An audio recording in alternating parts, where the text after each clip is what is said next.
kita sudah kedatangan narasumber kita yang luar biasa sekali. Tepuk tangan untuk narasumber kita pada pagi hari ini. Ada Ibu Weni. Ibu apa kabar Ibu? Alhamdulillah. Narasumber kita pada hari ini adalah beliau orang yang sangat luar biasa, yang pasti sudah sangat expert ya di bidangnya. Langsung saja kita kenalan dengan beliau, karena kalau tak kenal maka tak aruf. Kita langsung saja. Nama Dr. Weni Savitri S. Pandia, MSc Psikolog. Tempat tanggal lahir Sungai Gerong, betul ya Bu ya? Sungai Gerong 7 Februari 1973. Barangkali ada yang satu daerah dengan Ibu Weni. Jenis perempuan, agama Islam, keluarga negaraan Indonesia, status nikah, nomor handphone 0816 4852663, email weni.sendiri@atmanjaya.ac.id. Kemudian pendidikan S3 dan saat ini Weni aktif mengajar sebagai dosen di Fakultas Psikologi Unika Atmajaya. Tahu di mana Bapak Ibu Atmajaya? Di Jalan Jenderal Sudirman. Pengalaman mengajarnya sudah mulai mengajar dari tahun 2002 sampai saat ini, dan pengalaman menjadi narasumbernya di bidang psikologi pendidikan dan psikologi anak berkebutuhan khusus. Sebelum kita masuk materi, saya mau bertanya sama Bapak Ibu, apakah Bapak Ibu sudah memberikan bahasa cinta kepada anak-anaknya pagi ini? Misalnya memanggil dengan panggilan sayang, membangunkan dengan lemah lembut,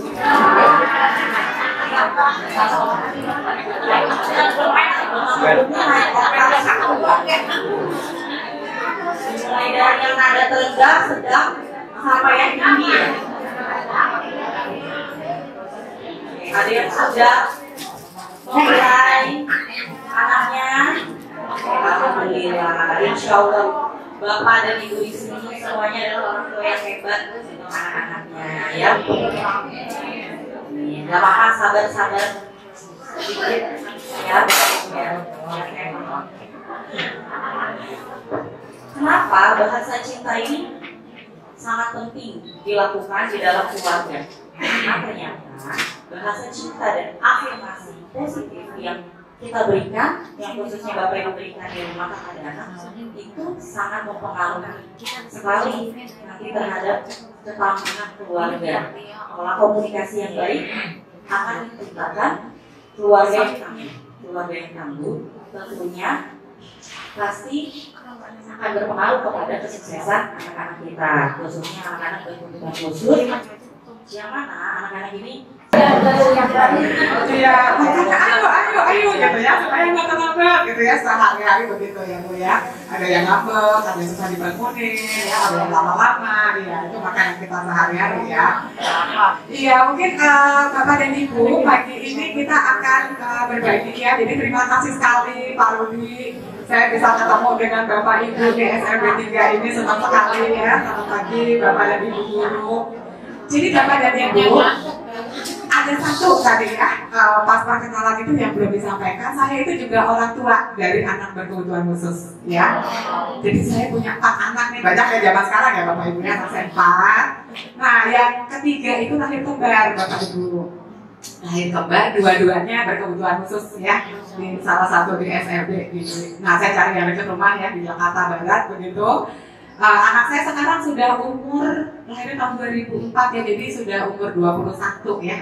Tahun ini nanti 21 tahun gitu ya, jadi sudah lewat masa remaja. Nah tapi nanti kita bahas tuh ya, perilakunya seperti apa gitu ya, biar anak-anak kita mungkin usianya sudah dewasa. Kalau kita lihat anak-anak yang lain, dulu kakak atau adiknya itu umur sekian, nggak seperti itu perilakunya. Nah tapi kan ya ini keunikannya anak-anak kita ya Bapak Ibu, dan saya tadi juga setuju sekali ya Pak Rudi sampaikan bahwa kalau kita dititipi ya murid anak dengan kebutuhan khusus, itu berarti kita dipercaya Bapak Ibu ya, berarti Allah yakin bahwa kita mampu ya. Jadi kita juga harus menunjukkan bahwa memang betul kita mampu, ya Bapak Ibu.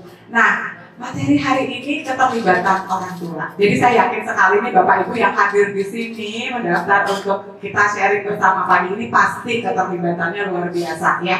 Karena kalau nggak peduli sama anak ya kita ngapain gitu ya, ngapain ikut, ngapain sharing bareng bertemu hari ini kan? Ya, tapi kita pasti terlibat ya terhadap pendidikan anak-anak kita. Kita sayang sama anak-anak kita. Nah, tapi mungkin dengan kita saling bertemu, kita sharing, berdiskusi, ada hal-hal yang kita bisa saling belajar Bapak Ibu. Saya pun juga seperti itu ya, kadang saya itu kalau bertemu dengan sesama orang tua itu senang sekali Bapak Ibu karena seperti ada energi baru gitu ya, bahwa kita nggak sendiri gitu. Kita bisa sama-sama untuk mengasuh, membesarkan anak kita dan memberikan yang terbaik buat anak-anak kita. Gitu ya Bapak Ibu ya. Oke, mungkin kita mulai. Saya boleh jalan-jalan gitu ya, Ibu ya? Boleh ya?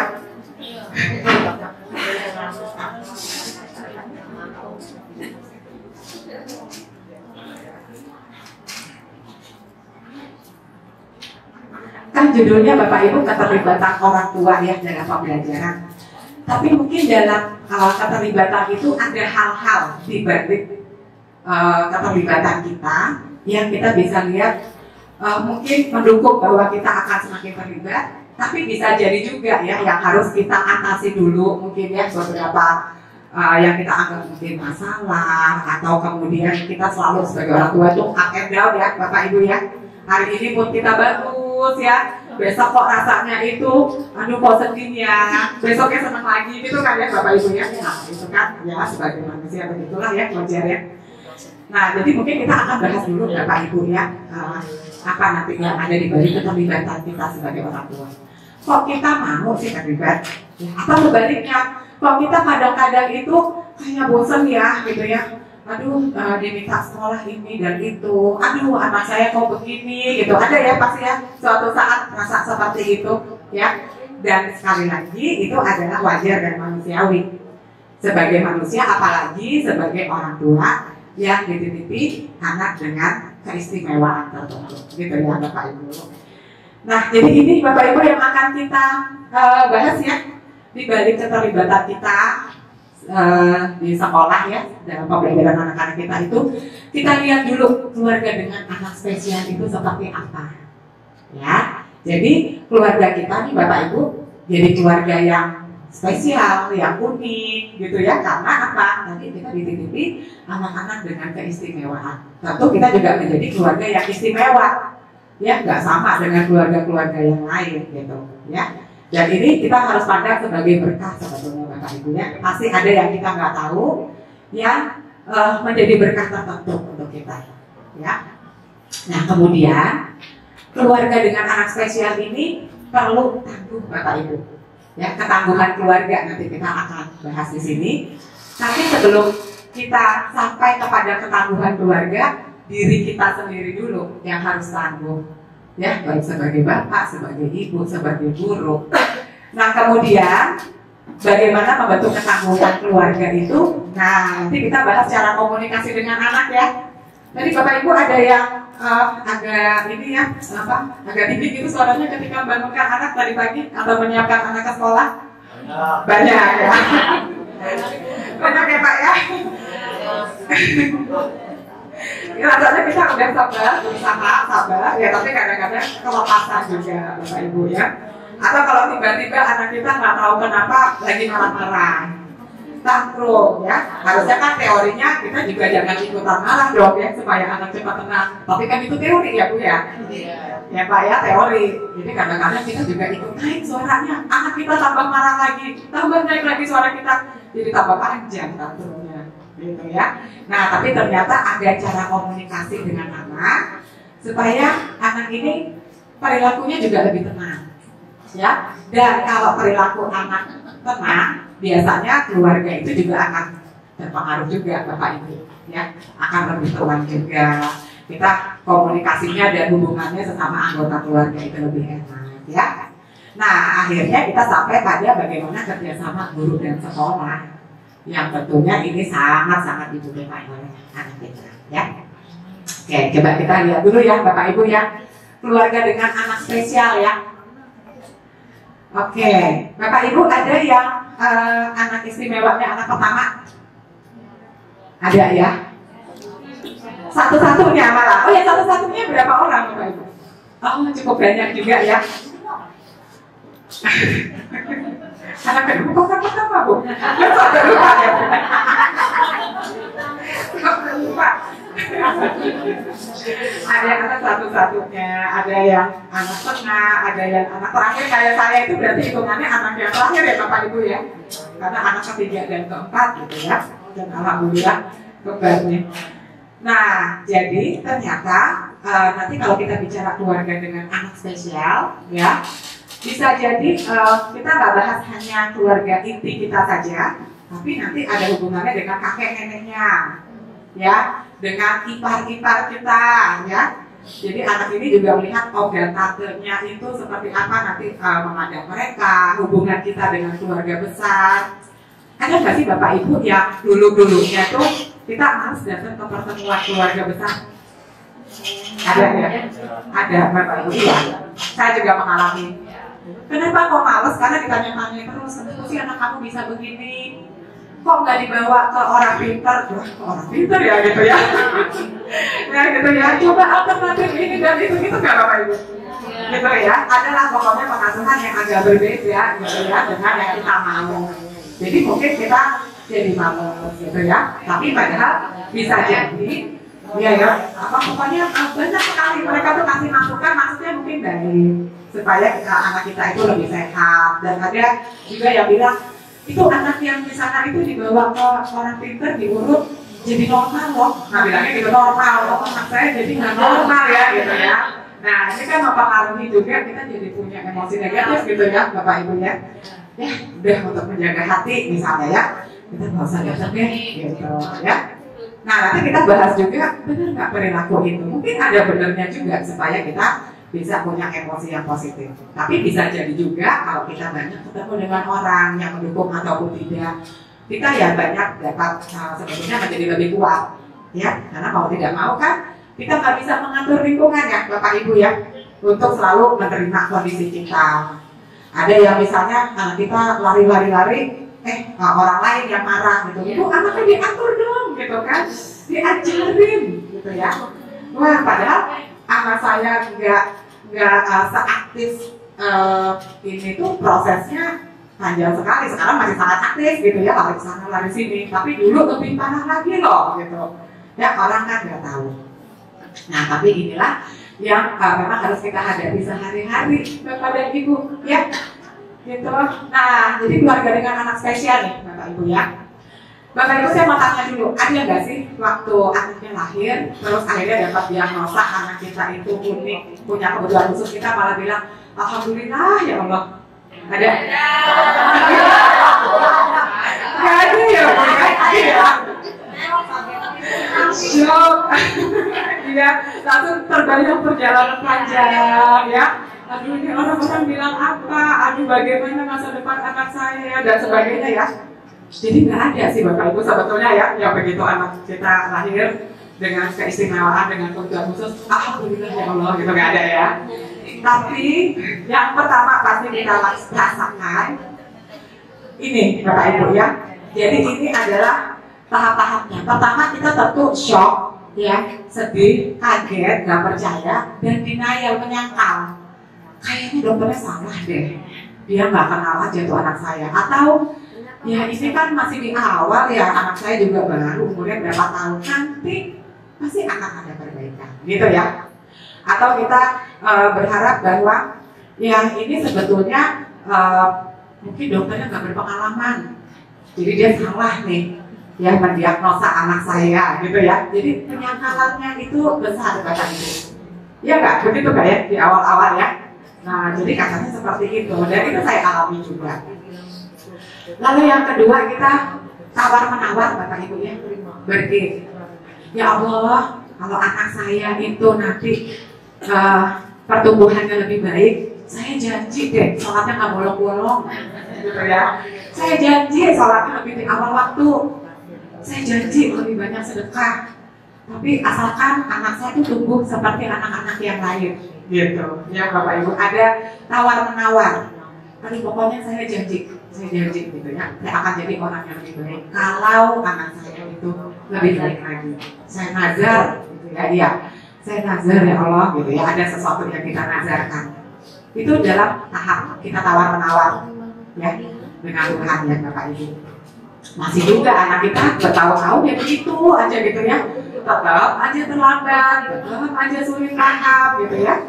Nah, mulailah kita merasa marah Bapak Ibu. Saya waktu itu ya marahnya gini, aduh ini pemerintah nggak bener sih ya ngurusin sampah, jadi pasti anak saya kena virusnya gara-gara sampah-sampah ini nih. Karena nggak ada hubungan ya Bapak Ibu ya. Kalau pikir-pikir ya, kok marah sama pemerintah jauh bener gitu ya. Atau saya marah lagi gitu ya, aduh ini pasti deh gitu ya, sekolah juga ini nggak bener nih, anak saya jadi nggak maju-maju nih, ini gurunya bisa ngajarin apa enggak gitu dalam hati saya. Pokoknya marah sama semua yang bisa saya marahin gitu, rasanya begitu. Dan itu sebetulnya kita sudah naik ke tahap ketiga Bapak Ibu. Sudah nggak menyangkal lagi ya, sudah nggak berusaha tawar-menawar, tapi sekarang yang ada kemarahan ya. Nah, setelah marah-marah masuklah pada tahap sebetulnya ada namanya depresi Bapak Ibu. Ya, karena kita rasanya udah putus asa, terus kita rasanya itu jadi bingung. Dan rasanya itu, aduh saya jadi males lah ketemu sama orang. Aduh rasanya udahlah percuma nih saya bawa terapi ke sana kemari. Ya, percuma rasanya itu saya sudah berbuat baik, ini rasanya nggak ada kemajuan juga. Pokoknya kita depresi Bapak Ibu. Ya, tapi kalau kemarahan depresi ini nanti bisa kita atasi, itu biasanya lambat laun berproses kita akan acceptance, menerima kondisi anak kita. Pada akhirnya ya sudah kita berdamai gitu ya, bahwa ini memang anak yang harus saya besarkan, yang harus saya asuh. Apa boleh buat, gitu. Mungkin ada yang berpikir begitu, atau nggak apa boleh buat, tapi saya akan berusaha sebaik-baiknya. Pokoknya kita menerima kondisi Bapak Ibu ya. Nah jadi ini biasanya adalah tahap-tahap di mana ketika kita mengetahui bahwa anak kita berkebutuhan khusus. Ketika kita sudah menerima, bisa jadi nanti kalau anak kita remaja, ada Bapak Ibu yang anaknya SMP dan SMA, ada ya, perilakunya berubah kan Bapak Ibu, jadi lebih susah dikasih tahu, lebih marah-marah, berubah ya. Anak-anak pada umumnya saja begitu, apalagi anak kita ya, yang berkebutuhan khusus.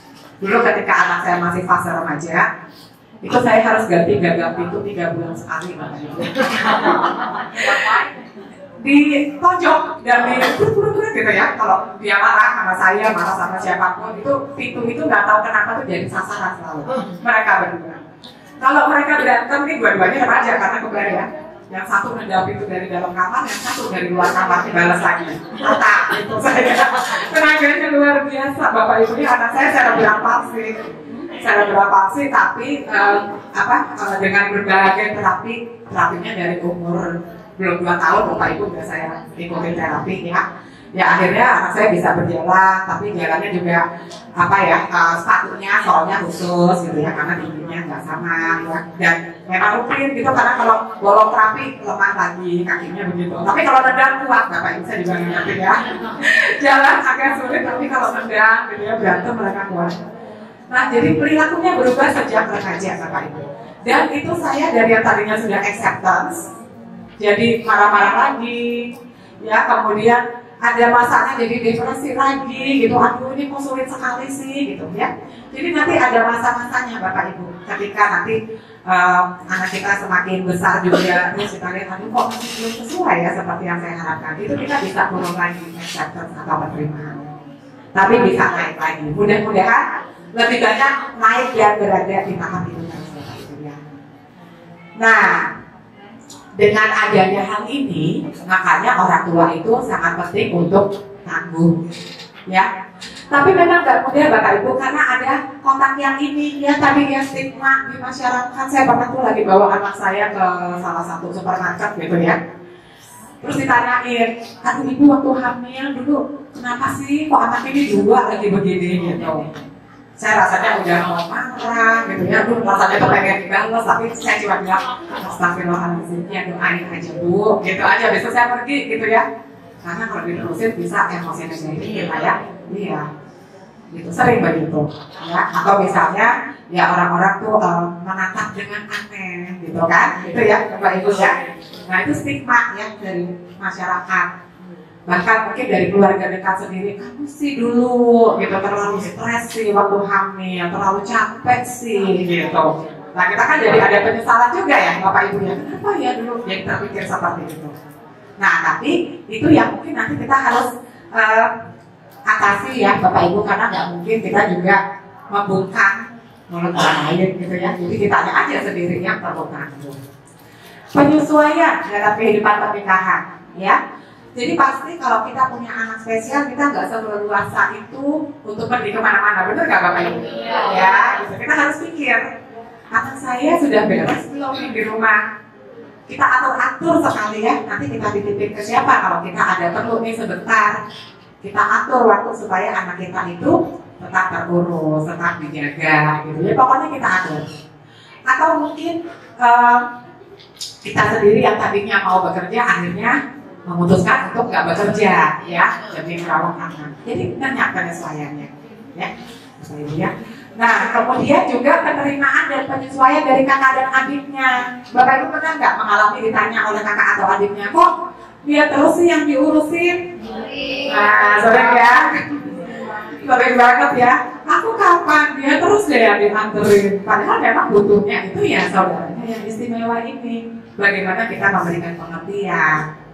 Jadi Bapak Ibu, di keluarga itu perlu tahu bahwa saudaranya ini berkebutuhan khusus, tapi kita memperlakukan anak kita yang berkebutuhan khusus ini sama seperti anak-anak yang lain di depan anak-anak lain. Jadi misalnya kalau sudah mampu ya anak lain mencuci piring, ya ini yang berkebutuhan khusus juga harus mencuci piring dengan kemampuannya dia.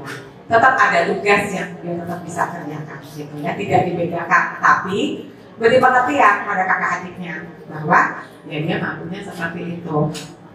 Ya dulu kakaknya suka protes. Kalau aku yang kan laki-laki 3 nih, Ibu yang kembar ini laki-laki ya. Kalau aku yang pipisnya nggak pas tuh di lubang toilet, Bunda ngomel, kayak gitu kan. Tapi kalau Dede diam aja, gitu kan, nggak diomelin, gitu kan. Kok dibedain sih? Nah itu saya kasih pengertian. Adikmu itu sudah bisa ke toilet sendiri saja, itu sudah luar biasa banget, saya bilang gitu ya. Jadi memang seperti itu kemampuannya. Akhirnya sekarang nggak protes lagi gitu. Tapi malah dia bilang, aku nggak suka sih kalau habis Dede ke toilet terus jadi kotor. Ya kamu bantuin nanti, saya bilang, ajarin adikmu. Jadi sekarang setiap kali adiknya mau kamar mandi dia juga buru-buru ngeliatin pas nggak tuh gitu ya. Nanti kamu mau ke toilet gitu ya, sambil melatih ya, alhamdulillah jadinya. Gitu ya Bapak Ibu ya. Nah ini Bapak Ibu ya. Jadi bagaimana kita sebagai orang tua tangguh akan menentukan kualitas pengasuhan kita ya. Jadi kalau kita itu tangguh, pasti yang muncul adalah hangat ya. Kita nggak marah-marah, kita tidak membiarkan anak kita, misalnya saja anak kita nggak pulang, kita nggak cemas, pasti nggak begitu ya. Karena kita sendiri sebetulnya sudah menjadi orang tua yang tangguh, bisa mengatasi perasaan kita sendiri ya, emosi-emosi negatif kita. Kita memberikan rasa aman karena anak kita itu nggak dituntut berlebihan, ya yang sesuai dengan kemampuan dia. Kita percaya pada anak, dan ini kita itu selalu bicara dengan baik-baik ya, membuat anak kita itu nyaman ya. Ada anak yang akhirnya itu nggak merasa nyaman Bapak Ibu karena kita dianggap marah-marah terus di rumah. Anak merasa ya, karena memang anak-anak yang spesial ini lebih sensitif mereka ya. Nah kemudian kalau kita tanggap apa sih yang menjadi kebutuhan anak, apa yang perlu kita lakukan untuk anak kita itu bisa lebih baik. Nah ini akan menentukan perkembangan anak itu menjadi sehat Bapak Ibu, menentukan prestasi anak. Prestasi tentunya yang sesuai kemampuannya Bapak Ibu. Kemarin saya baru ketemu orang tua ya, jadi baru masuk ke satu sekolah, anaknya karena cerebral palsy ya, jadi di kursi roda, belum bisa bicara. Terus orang tua itu nanya pada saya, mungkin nggak ya Bu ya anak saya itu nanti kuliah S1, terus siapa tahu nanti bisa lanjut S2 jadi dokter, saya kepingin anak saya jadi dokter, mungkin nggak gitu ya. Nah ini saya jadi bilangnya bahwa kita lihat kemajuan anak ya Bapak Ibu gitu kan. Anak Bapak Ibu sudah bisa mandiri, saja tidak dibantu setiap kali makan itu sudah satu prestasi. Jadi kita lihat kemajuan anak sehari-hari dulu gitu. Ya kadang-kadang masih sulit untuk menerima kondisi anak. Ya. Padahal mungkin anak ini walaupun nggak bisa bicara, misalnya anak saya nonverbal, Bapak Ibu yang satu itu nggak bisa bicara. Dulu saya masih berharap anak saya bisa bicara, tapi setelah melihat hasil CT scan-nya, melihat hasil dari terapi-terapi yang dilakukan, akhirnya saya yakin bahwa kalau saya nunggu dia bisa bicara, nggak akan bicara-bicara dan tantrumnya itu akan terus berlanjut. Akhirnya sekarang pakai alat bantu khusus Bapak Ibu, jadi mestinya pakai kayak iPad, tablet begitu ya, tapi yang ada dia kecanduan gadget.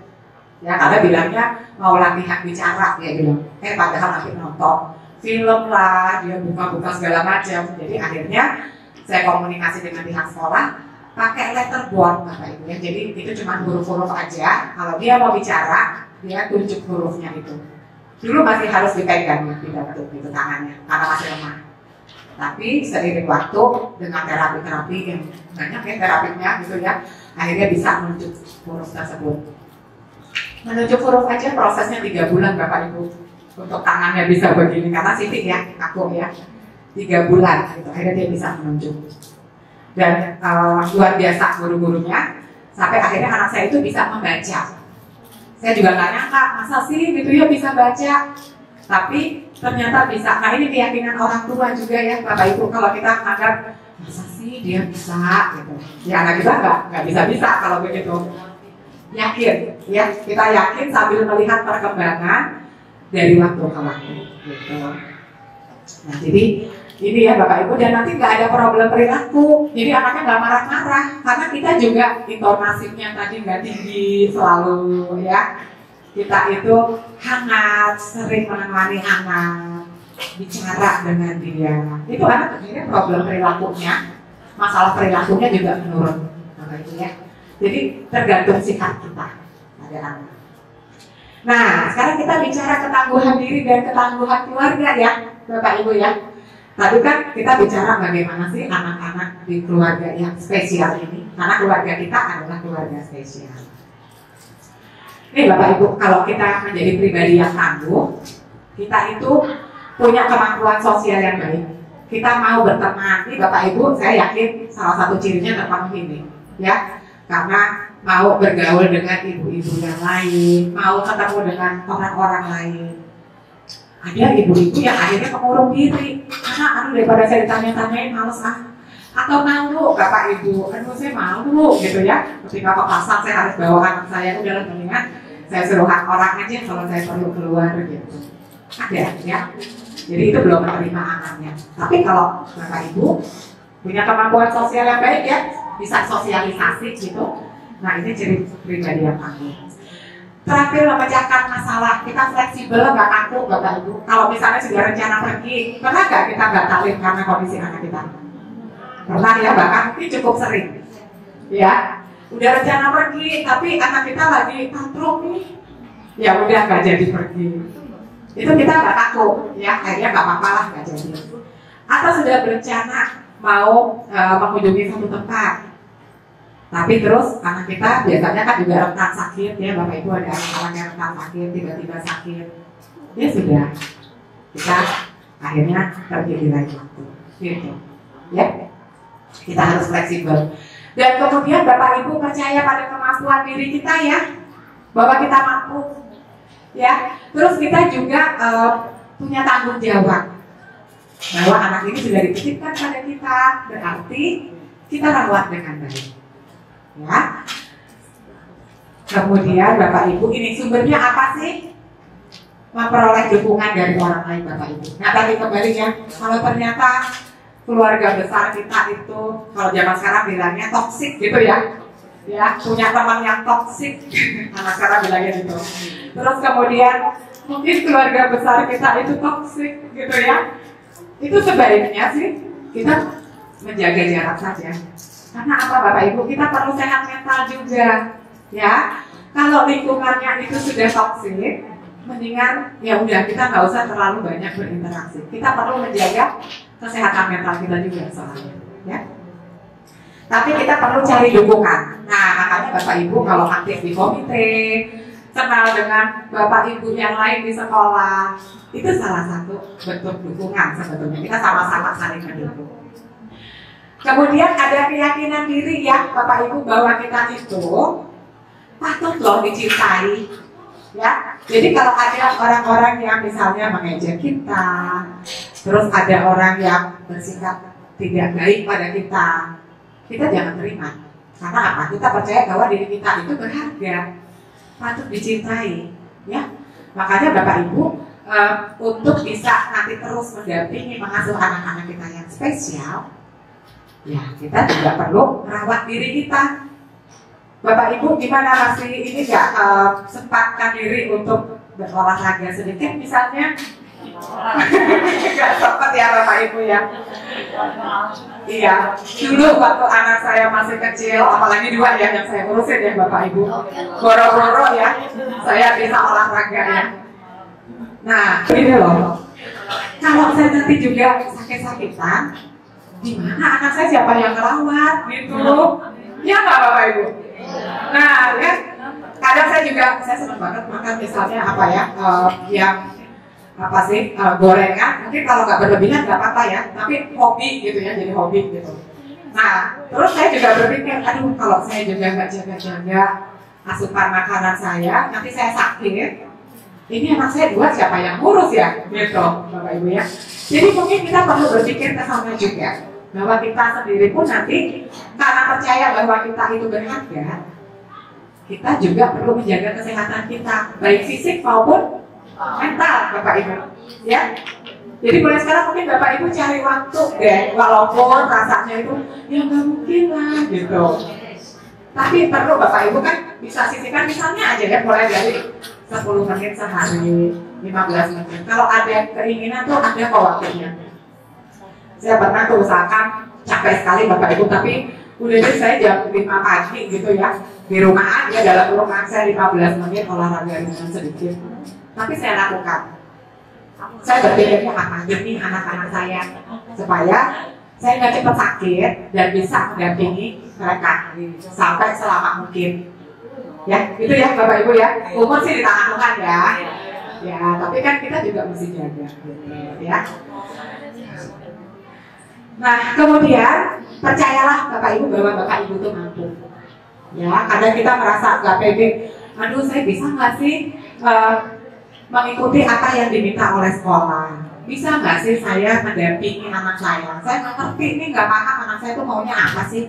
Tapi begitu kita percaya bahwa saya bisa, kok ini kan anak saya, gitu ya, itu biasanya pun ada jalan. Dan anak kita pun jadinya lebih gampang diatur loh Bapak Ibu, kalau kitanya pede. Tapi saya lihat misalnya ibunya sudah bingung gitu ya, anaknya tambah menjahili ibunya itu lagi, tambah nggak bisa diatur, tambah mana-mana. Kita masih pede ketika menghadapi anak, ya. Nah Bapak Ibu, kalau diri kita tangguh, ya, akhirnya ini berpengaruh terhadap ketangguhan seluruh keluarga kita. Ya Bapak Ibu ya. Nah, antara kekokohan dan ketangguhan keluarga Bapak Ibu ya. Jadi kalau kekokohan ini nanti ada kualitas yang baik ya dalam komunikasi, dalam kita berhubungan dengan anggota keluarga. Nah akhirnya kita punya ketangguhan. Mungkin kalau kita di awal itu melihat ya perjalanan kita sebagai orang tua anak berkebutuhan khusus, ada masa kita merasa terpuruk, benar nggak Bapak Ibu? Ya, kita merasa aduh itu kok sulit banget ya Allah, kenapa sih gitu kok saya yang dititipi dari sekian banyaknya ibu dan bapak gitu, kenapa kok saya gitu? Ya, ya sedih sekali ya, bingung, terpuruk. Tapi Bapak Ibu, yang disebut dengan tangguh itu adalah ketika kita terpuruk, kita mampu bangkit kembali. Ya, akhirnya kita menjadi kuat lagi. Kita tahu apa yang harus kita lakukan. Itu yang harus kita dapat ya, Bapak Ibu ya. Jadi kita harus tangguh. Kita pernah mungkin terpuruk, pernah sangat sedih, pernah sangat bingung, tapi terus kemudian kita mampu untuk bangkit kembali. Nah, Kenapa kok perlu Bapak Ibu kebutuhan dan ketangguhan keluarga ini? Karena nanti dampaknya positif bagi semua anak. Bukan anak kita saja Bapak Ibu. Kita kan mungkin tadinya Bapak saya tanya, ada nggak sih yang punya anak lebih dari satu? Ya kalau yang satu-satunya, oke fokusnya pada anak satu. Tapi kalau punya anak 2 atau 4 kayak saya, ya, nah rasanya kalau saya nggak mengupayakan ketangguhan ini, anak-anak lain pun akan berdampak. Mereka nggak happy. Nanti perkembangan anak-anak lain pun juga jadi nggak optimal juga, ya. Jadi ini sangat perlu kita upayakan.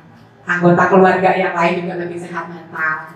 Ini ada bapak-bapak ya, Bapak Ibu ya. Tapi saya percaya sekali bahwa ibu-ibu itu berperan juga sangat besar untuk menentukan kondisi di dalam rumah.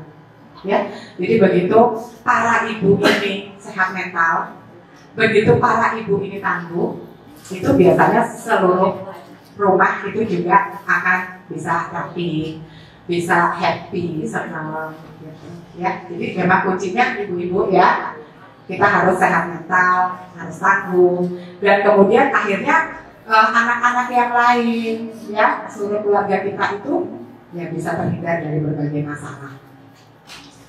Nah, gimana sih caranya kita bisa membentuk ketangguhan dan keutuhan keluarga? Ini Bapak Ibu ya, relasi yang baik suami dan istri. Ada mungkin keluarga-keluarga begitu ada anak dan kebutuhan khusus, pada akhirnya jadi gak harmonis. Itu dari hasil penelitian Bapak Ibu ya. Nah tapi itu adalah salah satu hal yang bisa diatasi, perlu diatasi antara orang tua dan anak, antara saudara ya. Ini yang penting. Nah ini ya, bagaimana kita membentuk keutuhan keluarga, ada komitmen Bapak Ibu. Contohnya ya, kalau misalnya kita sudah dikaruniai anak dengan kebutuhan khusus, bagaimana kita komit untuk terus menjaga anak kita, komit untuk melakukan yang terbaik di keluarga. Ya, jadi kita punya komitmen sejak awal dan itu komitmennya dijaga. Nah, kesediaan untuk menyatakan apresiasi, mungkin antara suami istrinya, Bapak pernah memuji istrinya Pak? Kadang-kadang harus tiap hari Pak. Jangan kadang-kadang Pak ya. Apa Pak biasanya Bapak lakukan untuk memuji istri? Ngomongnya gimana Pak? Ngomong gimana? Apa yang punya kamu? Sayang-sayang. Tetap kata sayang ya Pak ya.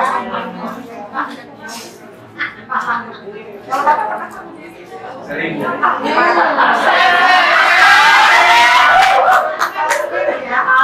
Sering Bu. Ya punya saya. Jadi saya. Keluar. Jadi maknya. Tapi itu Bu. Karena pengawasan kita itu diperlukan antara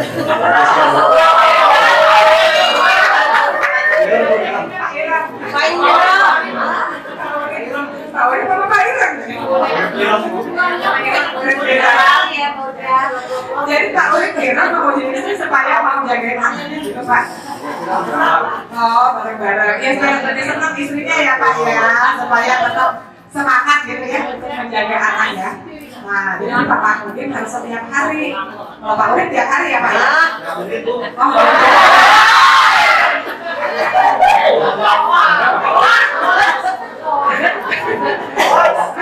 Hoax ternyata ya. Ya Bapak Ibu perlu loh ya saling memuji. Rasanya nggak ada yang dipuji, dia lagi udah tahu lah bosan gitu ya. karena kan bontot buat saya Bu. Oh, oke. Jadi memang harus di ini ya Pak ya. Memang butuh perhatian dan kemudian istrinya harus semangat ya. Makanya Pak Urik mau untuk memuji istri tiap hari ya Pak ya. Kayak rekor Pak. Kayak rekor. Tapi istrinya senang Pak ya. Ibunya terlalu lupa Pak ya.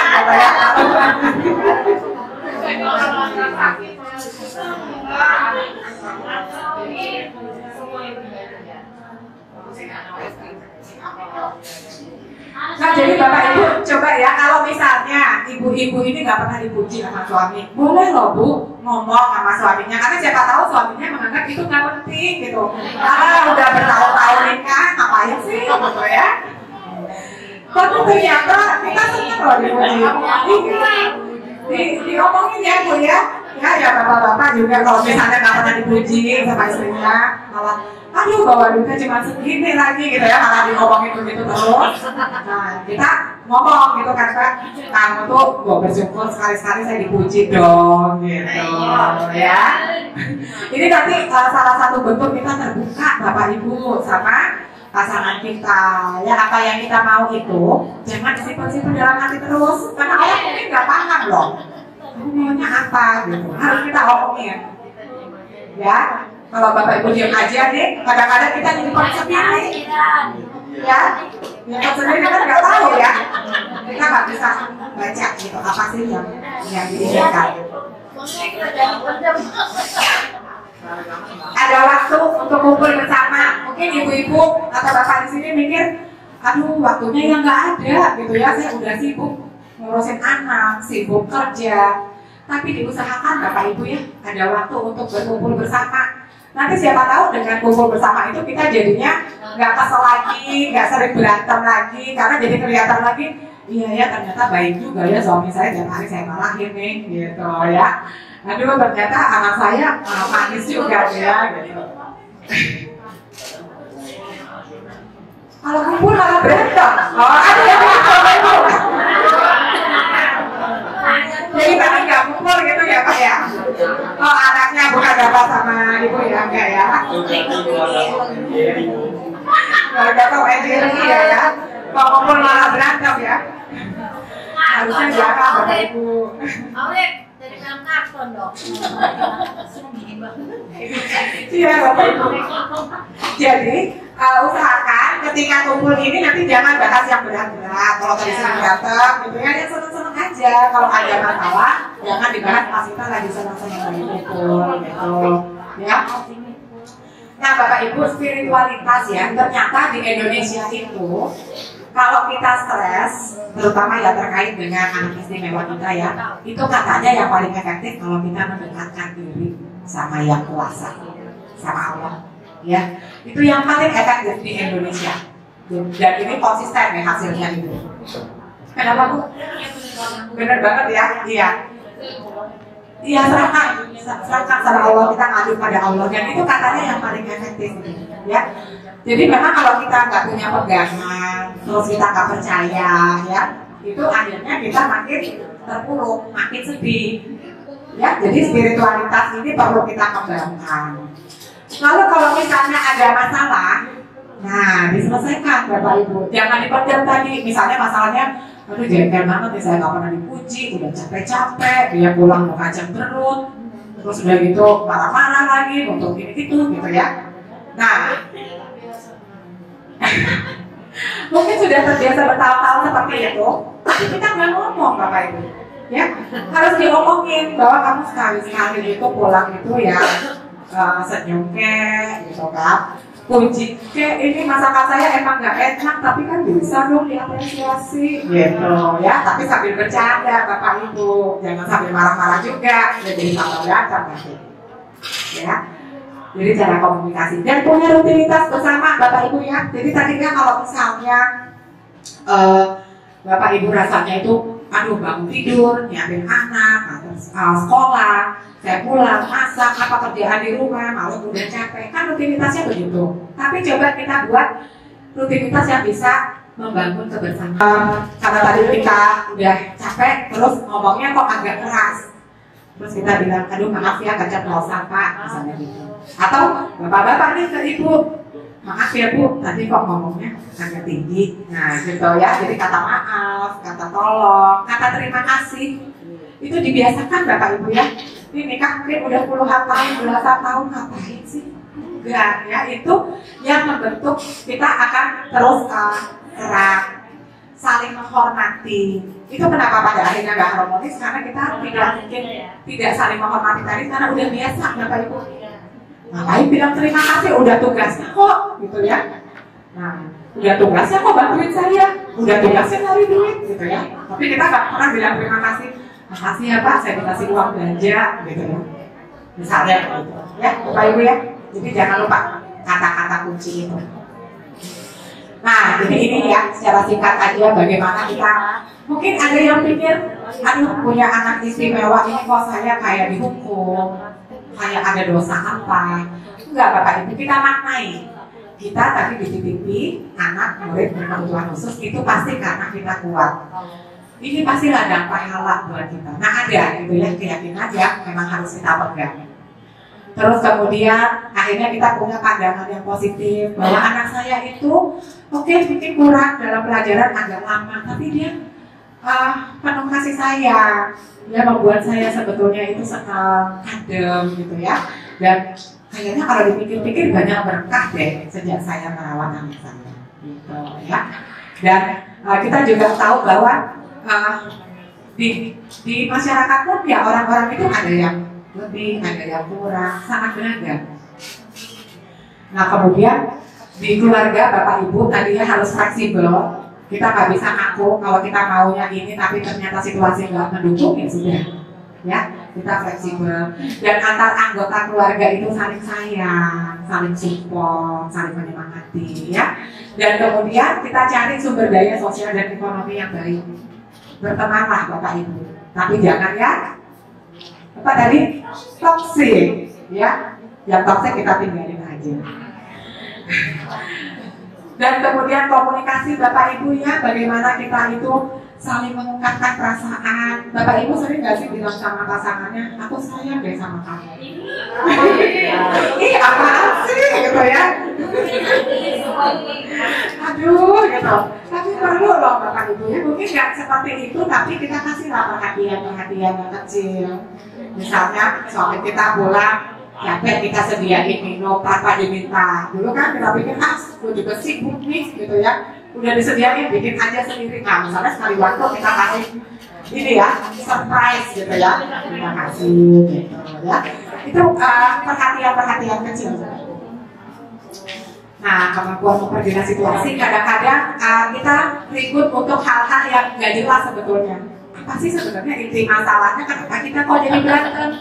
Kenapa kok kita jadi ribut ya? Nah, Bapak Ibu kalau cari tahu masalah sebenarnya apa sih? Oh ternyata tadi nggak mau bantuin. Nanti saya minta tolong buang sampah aja nanti gitu ya. Akhirnya saya yang buang sendiri, itu kejadian selalu begitu.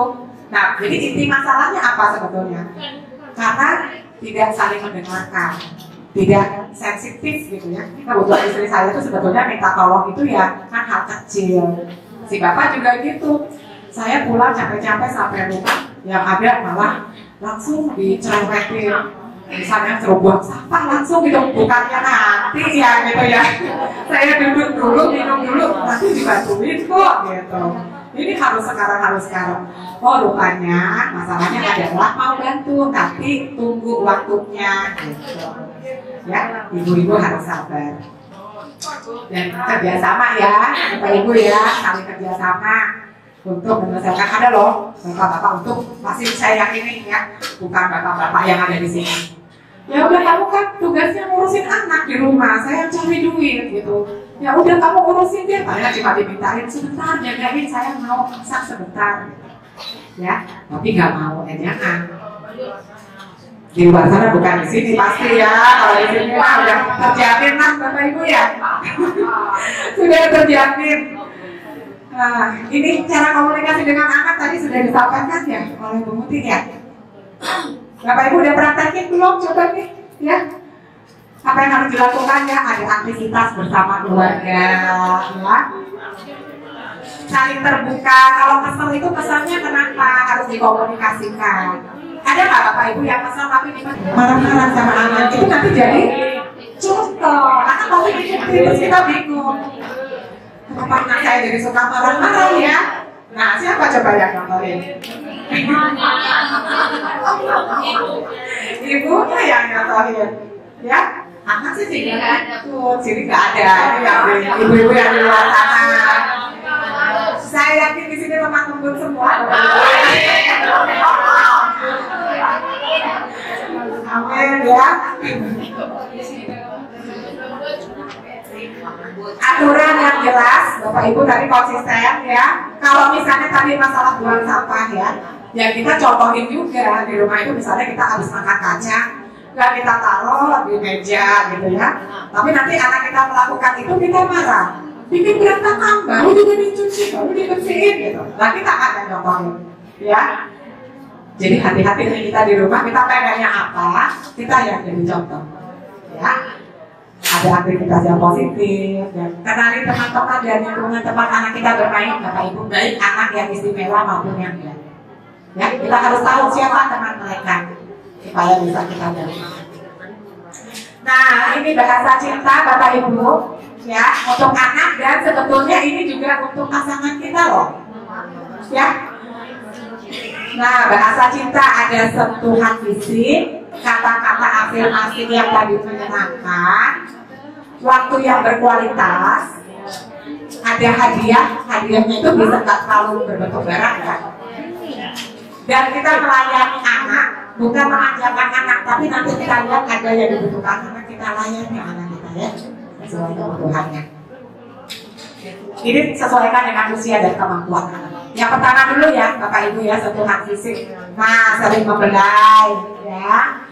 Sentuh bahunya kalau kita muji anak, misalnya, aduh kamu seger banget nih hari ini, tapi kita sambil lewat aja, anak tahu nggak kita puji?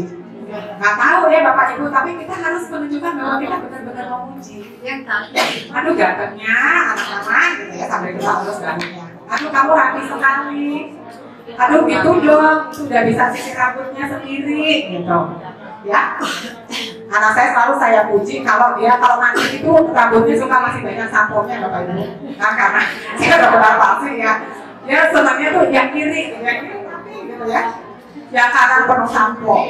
Anak dengan keluarga berarti boleh ya Bapak Ibu kalau nanti sudah pulang ke rumahnya ketemu suaminya langsung memberikan afirmasi positif ya Bu Dian. Iya, biar matang deh. Bisa kali tambahin dulu ya.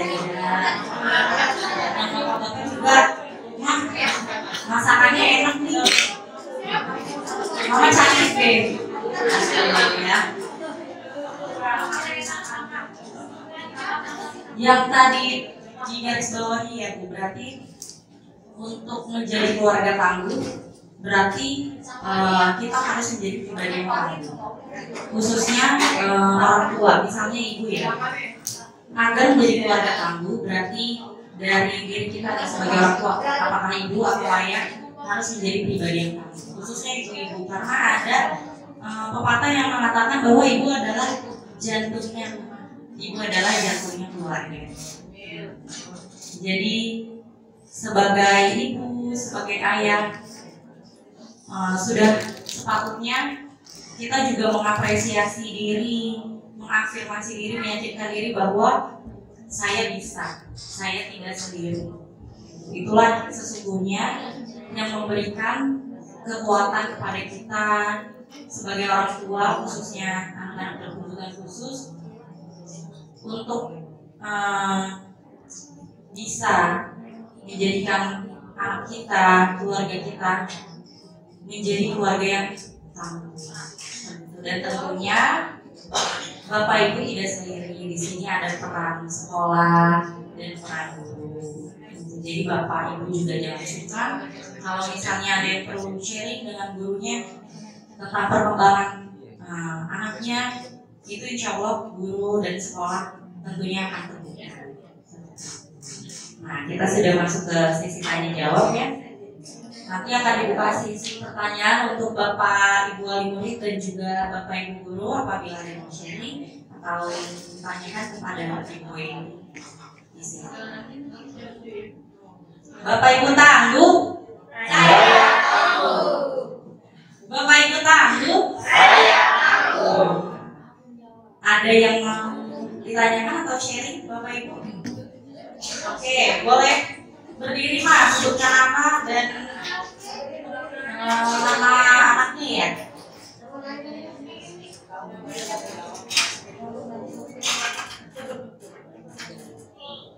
Assalamualaikum warahmatullahi wabarakatuh. Waalaikumsalam.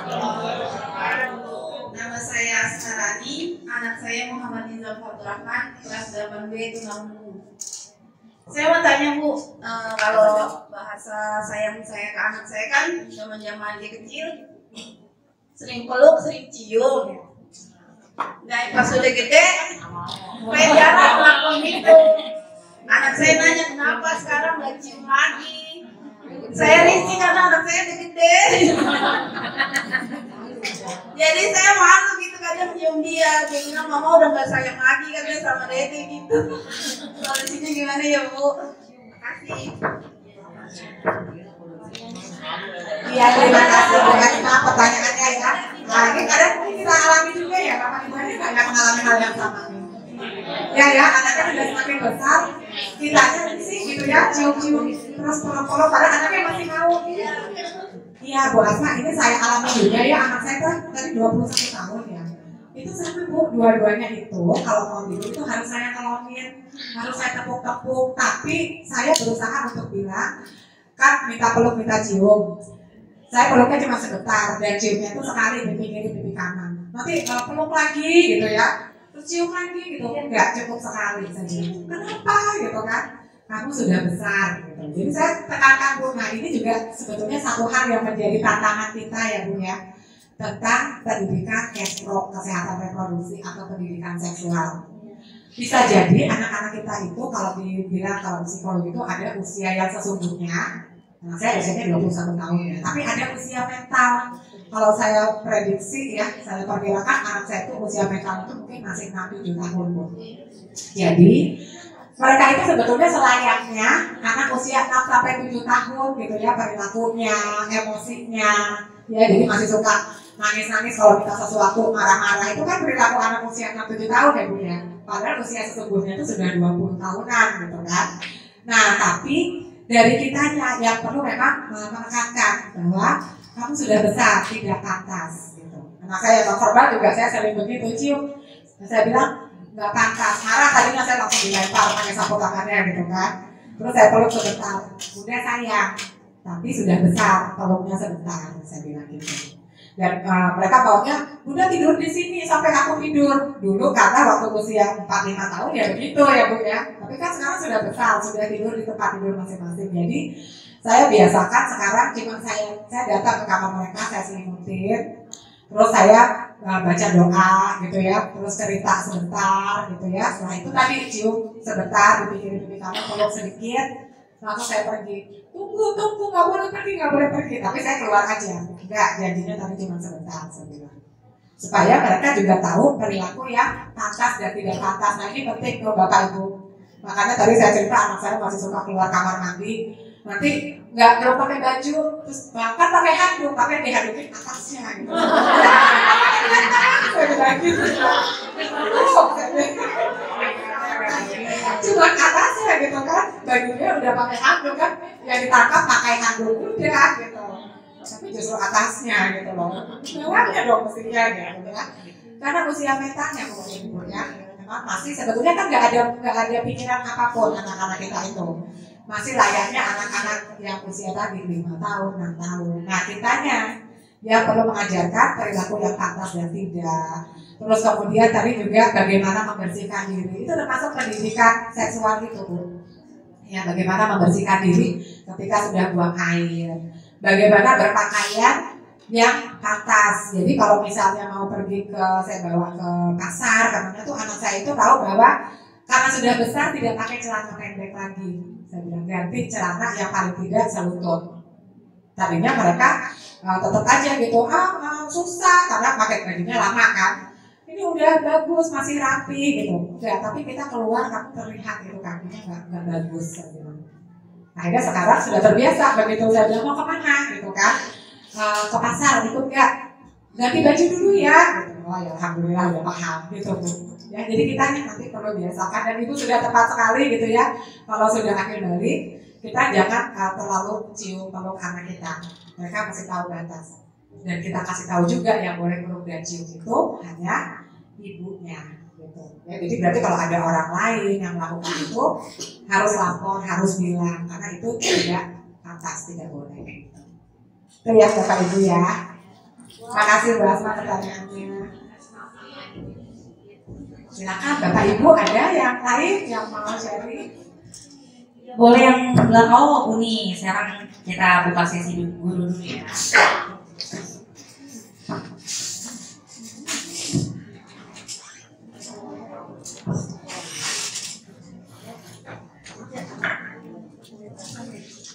Bismillahirrahmanirrahim. Terima kasih atas kesempatan yang diberikan kepada saya. Saya Stianingsih, guru SDLB Cipta 5.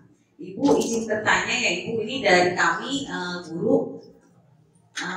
Kalau insya Allah ya yang ada di sini Bapak Ibu wali murid yang ada di sini, insya Allah adalah wali murid yang sangat mendukung semua kegiatan atau pembelajaran yang dilakukan oleh pihak sekolah Bu.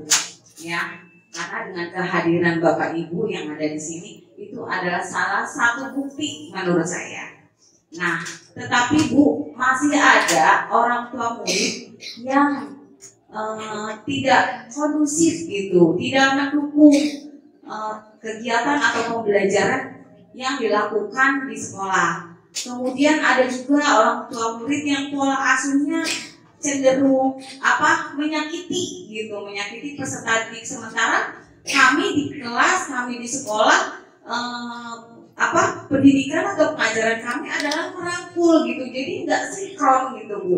Nah, untuk permasalahan ini pertanyaan saya selaku guru, apa sih yang harus kami lakukan gitu? Karena kalau kami terlalu keras terhadap orang tua juga khawatir dilaporkan gitu kan. Zamannya sekarang seperti ini gitu. Sementara untuk peserta didik yang seperti ini yang disakiti misalkan ya, ada sudutan rokok atau segala macam, itu kami tidak terima gitu Bu. Nah itu saja pertanyaan dari saya. Lebih kurangnya saya mohon maaf Ibu. Wassalamualaikum warahmatullahi wabarakatuh. Waalaikumsalam warahmatullahi wabarakatuh. Iya Ibu, ini banyak terjadi ya orang tua yang belum paham ya. Dan bagi orang-orang tua tersebut, ini saya juga cukup banyak mengalami, anak itu gak akan nurut kalau tidak dicubit, tidak dipukul, ya. Nah, namun memang ada sebetulnya Bu satu kebijakan tentang kekerasan ya, bahwa kalau kita itu melihat perilaku kekerasan, mengetahui gitu ya, tapi terus kita tidak bertindak apa-apa, kita juga salah sebetulnya, gitu ya.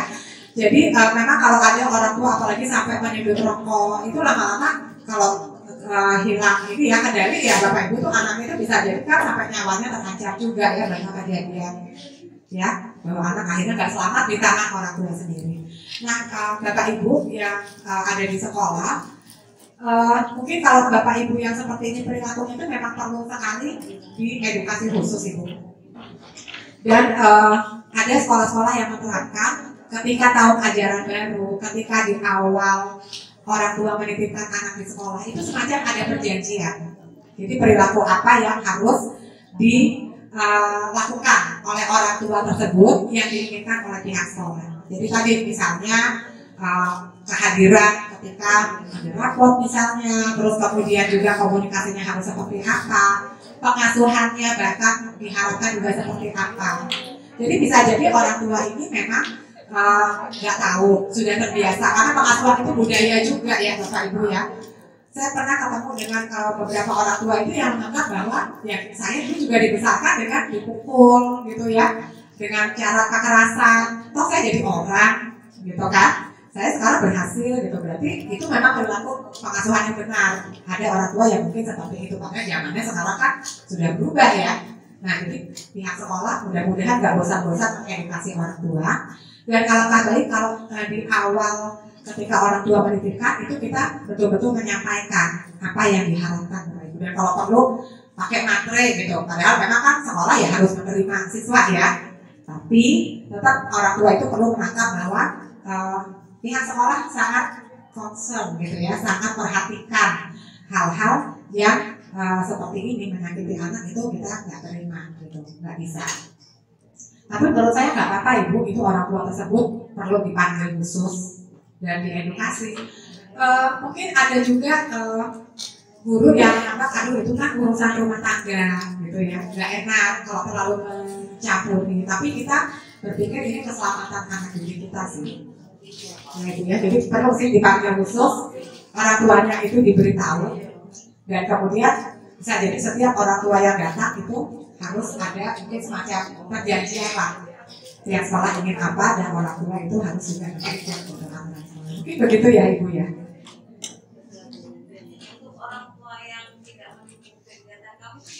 Nah, orang tua yang tidak mendukung, iya Bu, ini di mana-mana di setiap sekolah pasti ada ya, nggak seperti Bapak Ibu yang di sini ya. Ya, sangat mendukung dan terlibat ya. Untuk orang tua yang tidak mendukung sama Bu, itu perlu dipanggil khusus juga. Dan memang bisa jadi beda kondisi ya. Kalau di sekolah anak saya itu sampai waktu itu orang tua yang tidak mendukung itu ya bisa ini sih disampaikan bahwa sekolah kalau gitu nggak bisa kerjasama dengan orang tua kalau tidak sevisi seperti ini. Silakan cari sekolah lain, tapi itu kalau sekolah anak saya mungkin bisa ya diterapkan. Tapi kalau misalnya itu tidak memungkinkan, kalau dihubungi mungkin nggak sih Bu orang tua ini? Atau dimatikan HP-nya kalau tahu sekolah yang menghubungi? Pendekatan sudah dilakukan, tapi tetap aja nanti seperti itu gitu. Sudah ada upaya dari kami pendekatan, kemudian komunikasi gitu ya. Tapi tetap aja. Iya Bu. Ini memang salah satu hal yang agak sulit ya antara orang tua dan pihak sekolah ini, karena bisa jadi juga ya Ibu di rumah ini kita nggak tahu kondisi keluarga dari ibu ini gitu ya.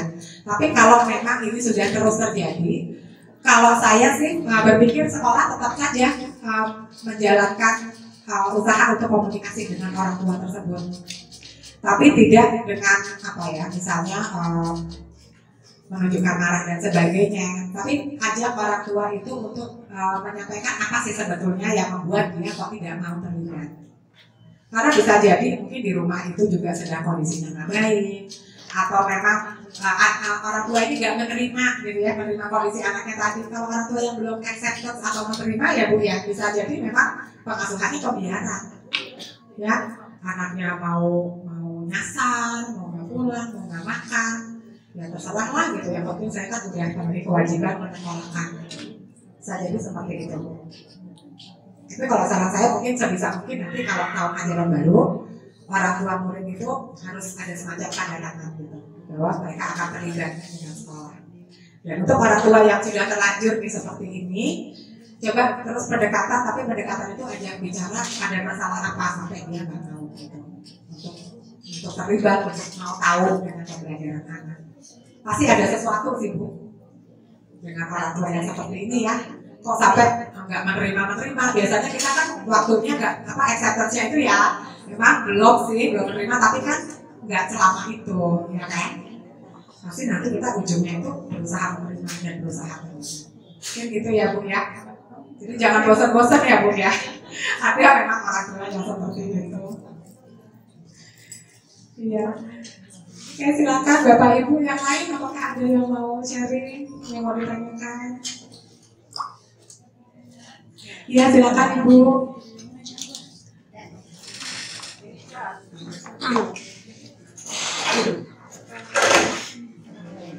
Assalamualaikum warahmatullahi wabarakatuh. Saya dari orang tua Ihsan Habibi. Nama saya Ermawati. Orang tua dari Ihsan Habibi kelas 9 C1. Terima kasih waktu yang telah diberikan kepada saya. Dan pertama kali saya ucapkan terima kasih Ibu Eni yang telah banyak memberikan pembelajaran terhadap pentingnya keterlibatan orang tua dalam pembelajaran. Dan terima kasih juga buat moderator Ibu Mutiara. Yang saya tanyakan di sini Bu, masalah anak dulu ya. Ini anak nih kalau di rumah dia kita suruh ngapain dia mau.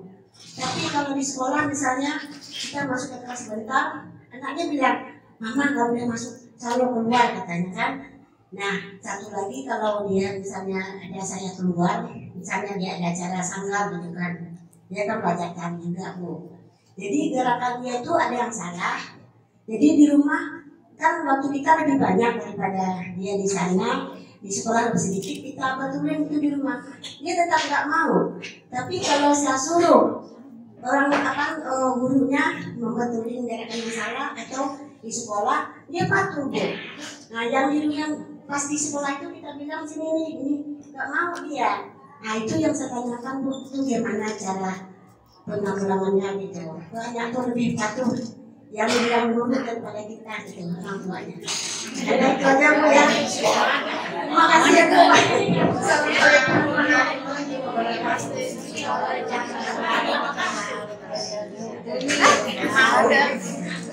Ya terima kasih Bu Ernawati. Ini kayaknya masalah kita semua ya Ibu ya. Gitu ya. Kalau di sekolah kan nurut ya sama gurunya ya.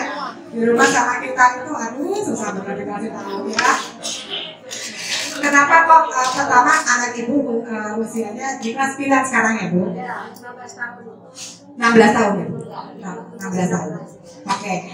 Bu, di masa remaja memang anak itu jadi lebih membangkang, lebih nggak mau nurut ya. Jadi anak-anak lain kan juga begitu ya Bu ya. Ya coba kalau anak-anak kita yang lain, kalau kita ada anak yang lain, begitu dia remaja itu sifat membangkangnya, sifat melawannya itu semakin kuat ya. Tapi nanti di akhir-akhir SMA biasanya itu sudah menurut tuh ya membangkangnya. Nah anak kita yang spesial ini sama Bu. Jadi begitu masuk masa remaja biasanya orang tua itu acceptance-nya juga agak menurun. Karena perilaku anak itu juga semakin sulit diatur ya. Terus semakin aduh rasanya itu banyak dari yang terlepas hati gitu ya Bu ya. Gitu ya. Rasanya kita juga makin kesulitan gitu ya untuk mendampingi anak. Jadi kita pahami juga ya di usianya itu seperti itu dan kita bersyukur Bu. Artinya anak kita maju ya. Ada anak-anak yang mungkin emosinya datang aja, kita nggak lihat dia seneng, dia sedih. Nah itu yang justru dibuat anak-anak itu lebih menampilkan kalau dia marah ya marah dong gitu ya, kalau sedih ya sedih. Jadi kita bersyukur kalau misalnya di sini. Nah sekarang kenapa kok kalau tadi Ibu ajak mau temani dia nggak mau ya Bu ya? Memang sudah malu Bu. Coba deh kalau anak-anak yang lain juga ya, kalau kita ya udah SMP kita anterin sampai kelas mau nggak Bu? Nggak mau. Anak ini juga sama, ada malunya dia. Kok aku masih dianterin? Memang aku anak kecil kan sudah besar. Ada pikiran seperti itu. Ya. Lalu kenapa oleh orang tua dikasih tahu nggak mau, tapi kalau gurunya dia nggak? Nah itu memang semua anak seperti itu Bu, karena kita orang tuanya itu kan dia nggak ada batas Bu sama kita. Ya, jadi saking nyamannya dengan orang tuanya dikasih tahu apapun bisa jadi kalau dia nggak suka dia terserah bilang nggak suka. Kalau sama guru dia segan Bu, dia nggak suka sebenarnya. Tapi guru saya kan ada ini ya, ada jarak gitu ya. Namanya guru dia harus patuh di sekolah pula gitu. Ya, jadi dia pasti akan lebih nurut. Kalau sama orang tua karena tanpa jarak sangat nyaman gitu ya dengan ibunya, bisa jadi memang sulit sekali dikasih tahu. Nah itu kenapa ketika kemarin itu kita pandemi yang paling terdampak tuh anak-anak berkebutuhan khusus Bu. Karena akhirnya di orang tua semua dan pada akhirnya nggak nurut semua gitu ya Bu. Ketika kembali ke sekolah tuh gurunya pusing sekali banget, banyak sekali penurunannya ya. Ya dari perilakunya, dari semua terapinya mungkin ya, banyak sekali penurunannya. Karena mereka nyaman di rumah. Dan kita bisa jadi di rumah itu nggak sedisiplin di sekolah. Ya nggak, kadang-kadang kalau kita capek kan tanpa sadar, ya udahlah gitu. Terus udahlah kamu berantakan ya, makanya udah mama yang beresin lagi daripada lama ya. Kalau di sekolah ya gurunya bisa tahan tuh beresin sampai bersih, jadi akan mati gitu. Jadi bisa jadi ya karena perilaku kita juga, dan tapi di sisi lain karena dia sangat nyaman kalau di rumah, jadi itu wajar sih Bu. Ya, nah berarti caranya itu kalau ngasih tahu anaknya seperti apa. Kadang-kadang Bapak Ibu, anak-anak sebetulnya dengar loh kita kasih tahu. Anak-anak tahu loh kalau kita itu ngajarin dia sebetulnya dia paham dan ingat. Tapi dia nggak mau tunjukin. Begitu di sekolah ternyata yang kita kasih tahu di rumah itu dia lakukan. Nah jadi kita jangan sedih dan jangan putus asa. Kita terus aja masih tahu anak kita. Mungkin di depan kita dia kayak nggak nurut, nggak suka. Tapi sebetulnya dia masuk tuh apa yang kita kasih tahu.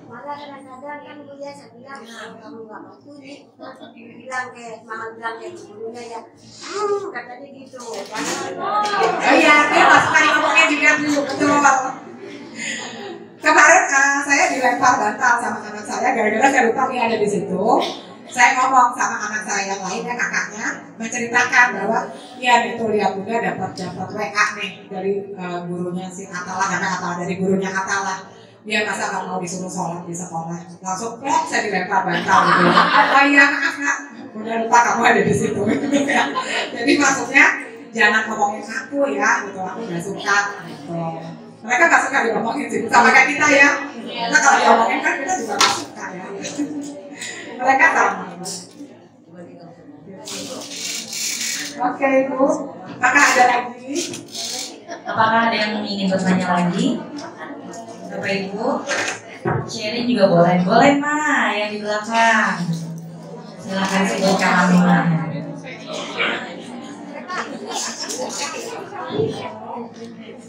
Assalamualaikum.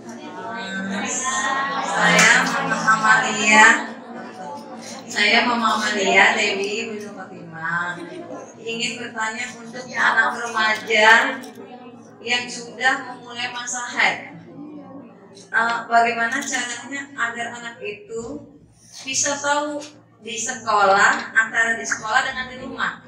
Karena anak saya itu di rumah punya kebiasaan kalau dia sedang haid itu dia selalu melakukan apa yang biasa dia lakukan dengan mencuci sendiri apa sendiri. Tapi kalau di sekolah belum, masih mempunyai ego dia seperti di rumah, belum bisa membedakan antara dia di rumah dengan di sekolah. Bagaimana caranya agar anak itu bisa tahu ini sekolah bukan di rumah? Cuman itu aja yang saya tanyakan, sama bagaimana tepatnya cara anak supaya mereka di masa tantrum, kalau dia tantrum itu harus apa yang kita lakukan dengan cara singkat gitu, tidak harus berkata-kata yang di luar nalar dia gitu maksudnya. Bagaimana caranya? Terima kasih. Assalamualaikum warahmatullahi wabarakatuh.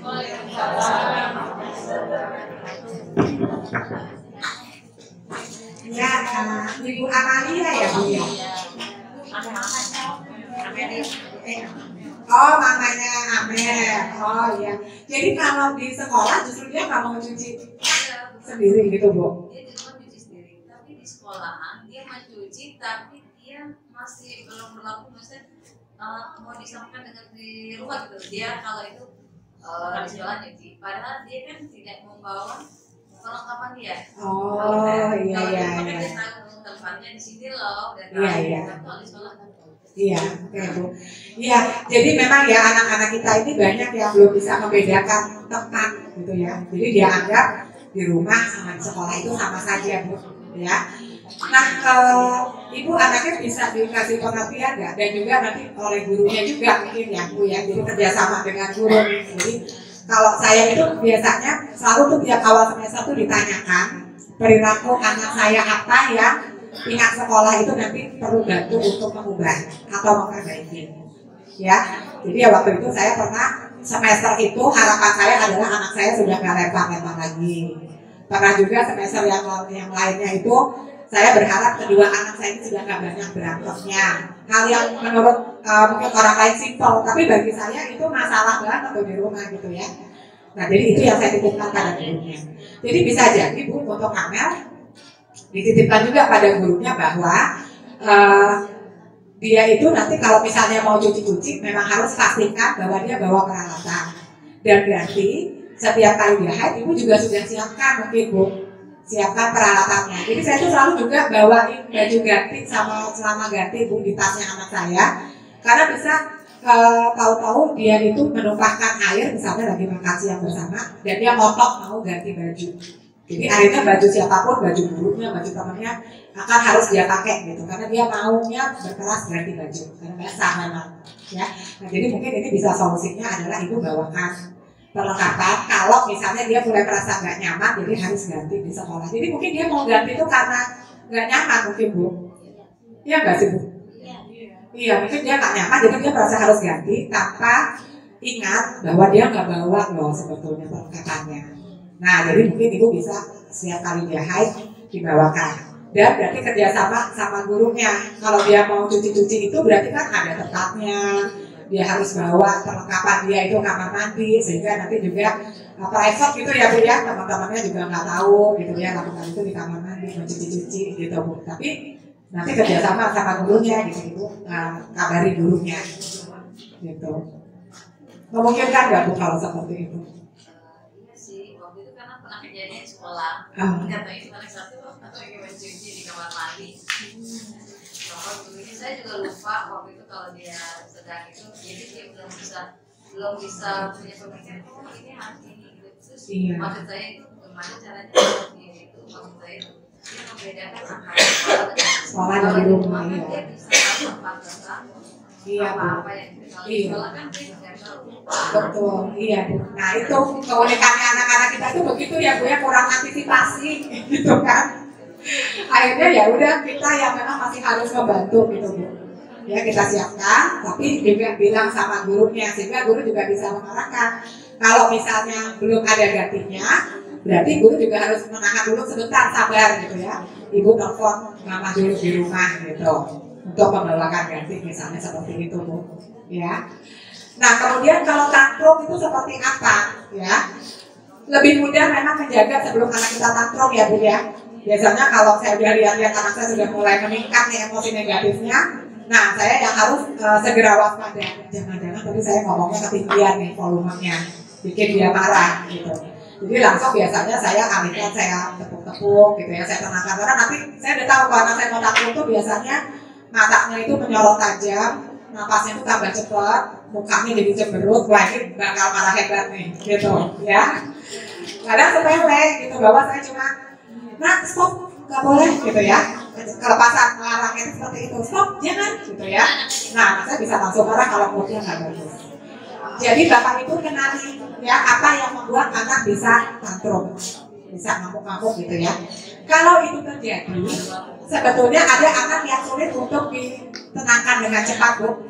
Kayak anak saya sebelum energinya habis, kita hati-hati dekat dia, kita kena pukul pasti.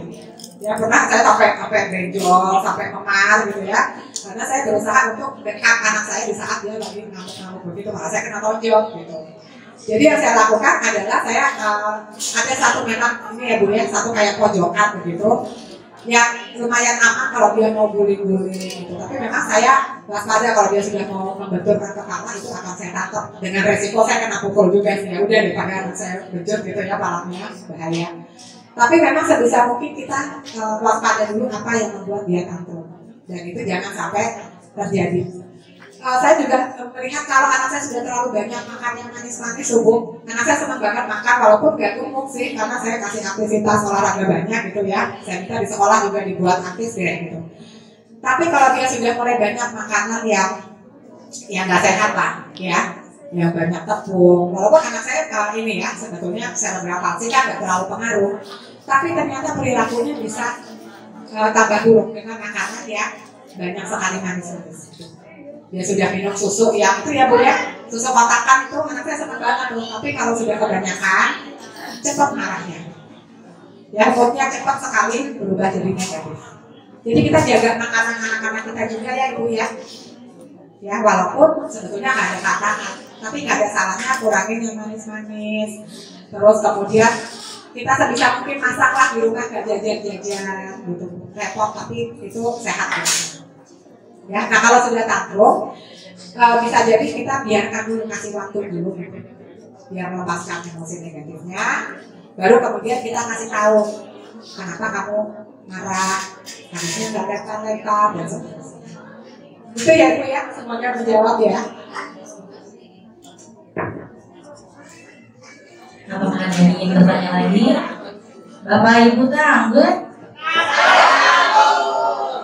Kayaknya udah mulai ngantuk nih. Coba ya, sekali lagi Bapak Ibu tangguh. Alhamdulillah, semakin tangguh ya Bapak Ibu setelah selesai seminar ini. Tadi tentang makanan ya Bu ya, ternyata makanan itu sepertinya simpel tapi juga berpengaruh ya Bu ternyata. Nah ini berarti juga menjadi PR ya buat mama-mama. Kalau misalnya besok membawakan bekal untuk anak-anaknya, diusahakan untuk membawa bekal yang sehat, karena sekolah kita kan juga memiliki program sekolah sehat ya, ada program makan sehat. Nah, diupayakan anak itu setiap hari untuk membawa bekal yang sehat. Boleh membawa makanan yang dia suka seperti coklat, tapi sebaiknya tidak setiap hari, karena selain itu berpengaruh ya ke perilakunya ya Bu. Itu juga mengandung pemanis buatan yang tidak baik untuk kesehatan anak-anak. Apalagi kan kita tahu ya kondisi kesehatan anak-anak kita itu kadang gampang sakit gitu. Nah, apalagi kalau ditambah dengan makanan-makanan yang kurang sehat. Mungkin bisa dimulai dari keluarga di rumah, mama-mama atau ayahnya mengajak makan bersama, aktivitas makan bersama. Boleh masak bersama sekaligus melatih ADL-nya, pengembangan diri ya mama-mama. Jadi dalam kegiatan makan itu anak juga akan belajar, anak akan melihat, oh orang tua saya makan sayur, orang tua saya makan buah. Jadi nanti anak yang tadinya tidak terbiasa makan makanan sehat, begitu dia melihat orang tuanya nih menjadi role model, dia akan tertarik untuk mencoba gitu. Karena pendidikan yang utama itu datangnya dari keluarga. Apakah ada yang ingin sharing lagi, Bapak Ibu? Dari Bapak Ibu guru, barangkali ada yang ingin bertanya lagi.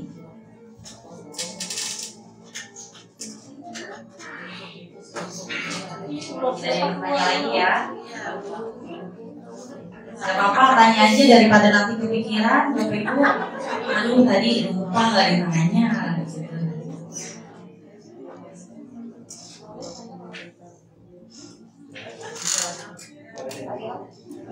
Ayo, saya hitung nih. 1, 2. Bapaknya Hadi ya? Ya baik.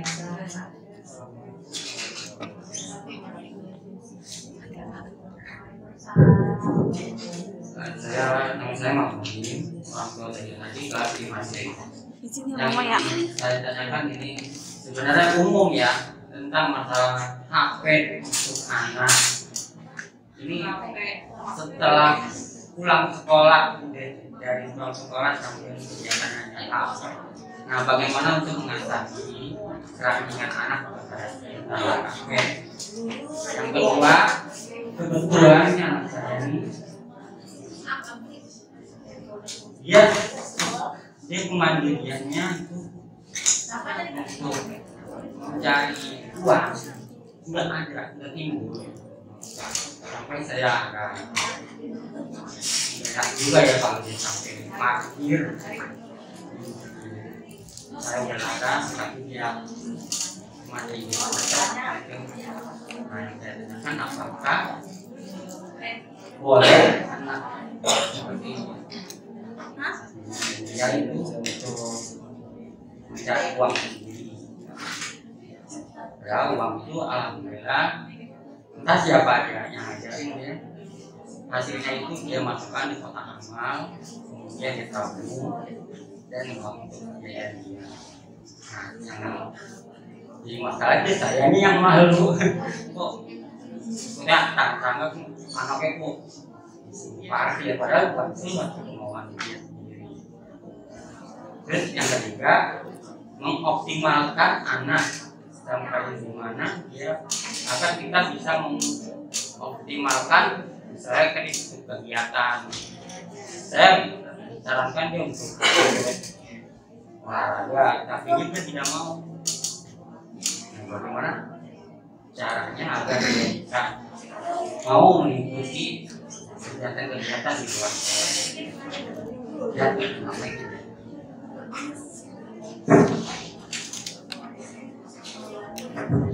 Terima kasih Pak Mahmudin. Ya, Bapak Ibu tentang HP ya. Aduh, ini kita sama kali ya. Anak saya juga nih kecanduan HP, susah gitu ya untuk dilarang. Nah, tapi saya punya cara juga nih, Bapak Ibu.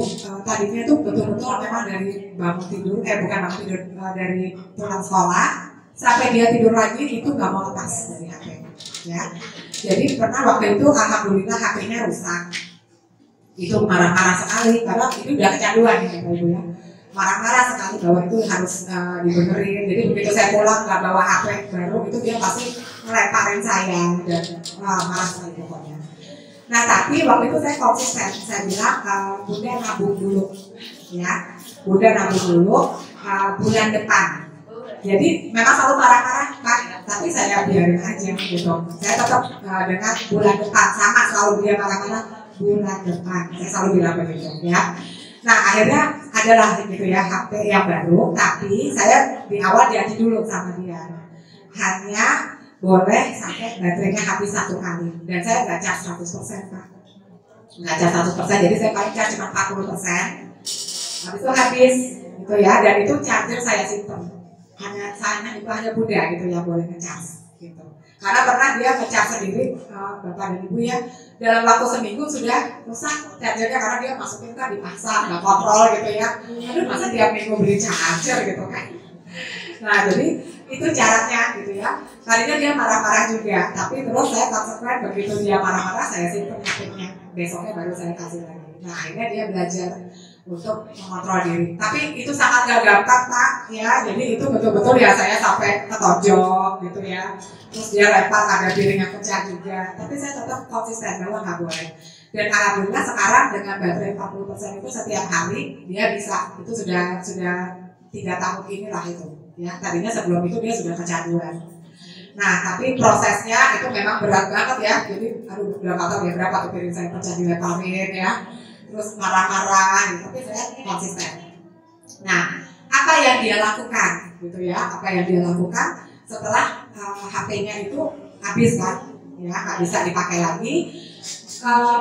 Yang tadi saya bilang anak saya tuh senang sekali main truk, jadi saya sediain gitu Pak, ya truk atau apa, jadi dia apa boleh buat gitu ya, kalau itu HP-nya habis dia tahu bahwa sekarang dia harus beralih main yang lain. Jadi saya sediain aja di situ ya, ada kertas gambar, kalau dia bosan main truknya, ada dia coret-coret, dia duduk truk-trukan Bu, sama Bu, jadi kamar dia gitu ya, itu rumah saya itu banyak truk-trukan gitu untuk mainan itu, karena sudah 21 tahun tadi ya. Tapi masih senang main truk, jadi nggak apa-apa gitu. Sampai kakaknya bilang, Bunda kok dibolehin sih, adik udah 21 tahun masih main truk. Saya bilang, ya ini butuhnya adik memang seperti itu. Jadi nggak apa-apa untuk mengisi waktu luangnya dia, kan dia nggak bisa kemana-mana, saya bilang. Jadi di rumah itu harus ada aktivitas yang dia sukai. Jadi coba kita cari aktivitas pengganti. Dan kadang ya akhirnya saya di rumah itu minta tolong kakak-kakaknya untuk gantian menemani kalau ada di rumah. Tapi capek Bu ya, gini misalnya pulang harusnya kita bisa santai, tapi demi dia nanti nggak marah-marah karena nggak ada kegiatan, akhirnya saya main sama dia main truknya, saya duduk di situ gitu ya, karena saya ketiduran dibangun, udah main sama-sama gitu ya gitu kan, gitu Pak ya. Nah jadi soal itu. Terus kemudian tadi yang berikutnya selain HP, oh iya bisa mencari uang sendiri ya Pak ya. Ya ini pasti ada modelnya gitu, artinya dia mencontoh bahwa ternyata kalau bantuin parkir dapat uang dan itu menyenangkan gitu ya. Nah sekarang caranya seperti apa sebetulnya? Kalau saya sih bukan karena malunya Pak, tapi takut ini aja Pak, bahaya ya nggak sih ya Bapak Ibu ya, bahaya kalau ternyata dia nyebrang jalan atau mobil nggak lihat akhirnya ketabrak itu sih gitu. Nah kemudian memang di sini pada akhirnya anak ini perlu diajari untuk bahwa itu tuh sebetulnya nggak tepat sih aktivitas untuk parkir terus kemudian dapat uang, walaupun akhirnya dia masukkan ke kotak amal. Ya jadi Bapak mungkin bisa ajak ngomong hadi ya Pak ya, enaknya ya bisa diajak bicara nggak Pak, anaknya dikasih tahu. Oh parkirnya pas hanya sholat Jumat, nah itu udah kemajuan Pak. Tadinya mungkin tiap hari ya, alhamdulillah sekarang pas sholat Jumat aja gitu. Nah mungkin lama-lama dia sholat Jumat pun dia nggak parkir mobil karena nanti selalu sama ayah atau ibunya gitu loh, kegiatannya dia nggak keluar sendiri. Nah mungkin kenapa dia bisa parkirin kan karena dia nggak ada di rumah dan terus dia keluar rumah dan akhirnya aktivitasnya parkirin gitu ya Pak ya. Nah jadi berarti di rumah itu memang harus ada yang dampingin supaya dia nggak melakukan itu lagi. Dan kalau nanti ditanyakan untuk uang amal gitu, berarti Bapak dan Ibu kasih ini uang amalnya dari sini aja, bukan dari parkirin mobil gitu. Jadi memang anak kita itu akurati Bapak Ibu. Sekalinya dapat satu pengetahuan, satu keterampilan, itu akan dilakukan terus. Jadi anak saya itu sekarang tugas di rumah itu juga harus perlu ya Bapak Ibu ya, ada tugas di rumah. Jadi anak saya yang katalah tadi ya Dokter Bella, tugasnya adalah mematikan dan menyalakan lampu. Dan begitu dia bisa matikan dan menyalakan lampu, itu dia nggak lupa. Jadi begitu bangun tidur, dia akan matikan dan nyalakan lampu. Dan dia akan marah sekali kalau ada yang sudah melakukan. Jadi kadang sampai siang lampu saya nggak matiin, daripada dia marah-marah, kan itu tugasnya dia gitu.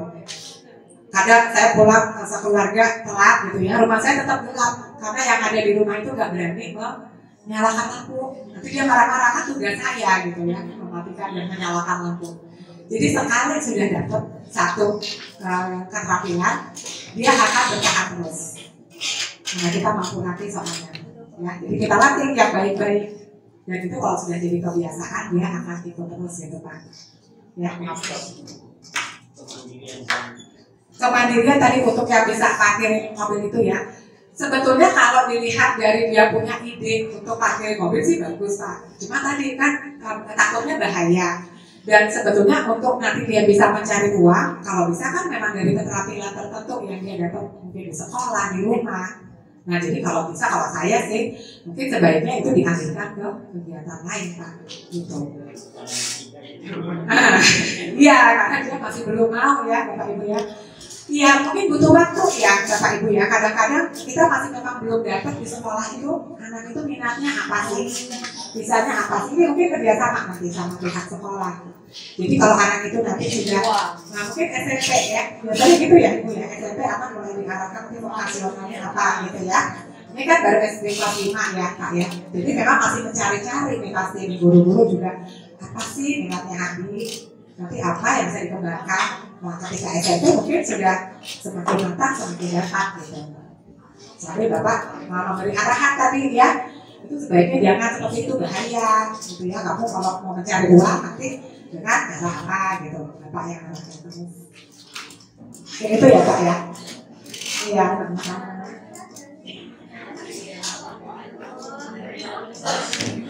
Kalau untuk kasusnya ini berarti satu hal positif yang bisa kita ambil ya Pak.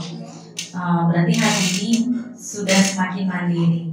Tinggal orang tua dan gurunya kedepannya mengarahkan ya supaya nanti Hadi akhirnya tahu mana yang harus dilakukan dan tidak harus dilakukan. Gitu. Oke Bapak Ibu, sebelumnya kita berikan aplaus dulu untuk